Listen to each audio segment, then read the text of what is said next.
Much looking forward to this particular episode of the Writers of the Future podcast, because we're going to talk about specifically writing instructors and what works and what doesn't work.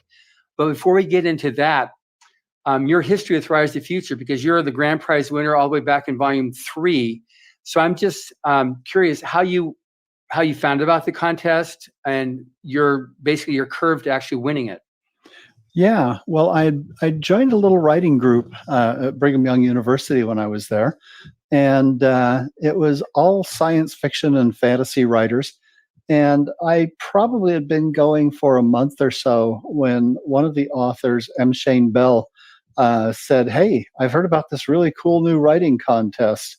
Volume 1 of Writers of the Future had just come out, and so we all sat around and looked at it and decided we ought to enter. And so we entered stories. M. Shane Bell ended up winning a first place. I ended up winning, I think, a finalist the first time that I entered. And then I decided I'd better get serious if I was going to beat Shane. And so I entered my next story, was On My Way to Paradise. And that's the one that won the grand prize.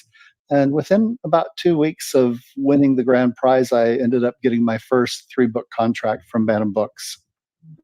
Which is great. That was really, really great. So what makes Writers of the Future such an important aspect to the future of science fiction and fantasy? Well, there's a lot of things going on with Writers of the Future that make it different. For one thing, one of the goals of the contest has always been to offer enough prize money to help make a difference in a writer's life. And so when I won my grand prize, of course, first thing I did was go out and buy a new computer so that I could write on it. And I also continued my writing education by buying books. And I stayed in college, of course. I was a senior in college at the time. And so there were a lot of benefits, but then there's also the publication that you get, the recognition that you get from publishers and from editors and literary agents. All of that factors into what makes this such a valuable contest, because you can win a small regional contest and it's not going to make a whole lot of difference. But if you win something big like this, everybody finds out about it. Yeah.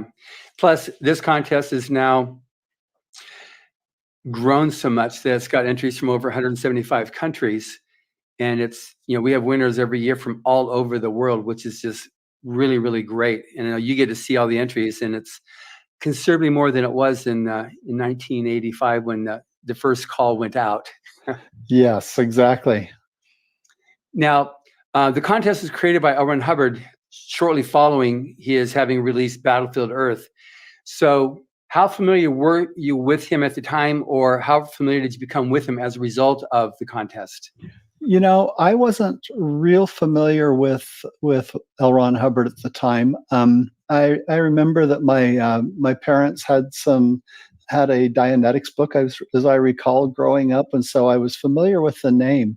But he hadn't been writing science fiction and whatnot for a few years, and I was paying a lot of attention to who was winning awards at the time. I was looking at the Hugos and the Nebulas and stuff like that, and I was working back historically, reading a lot of novels back into the 1950s and that kind of thing. But I wasn't super familiar with him at the time. Got it. And so then, once you found out about the contest and the fact that he had been one of the most popular writers of pulp fiction, anything about that once you started reading him that impressed you about his writing? Well, one of the things that I looked at was just how do I say this? How businesslike he was. He knew how to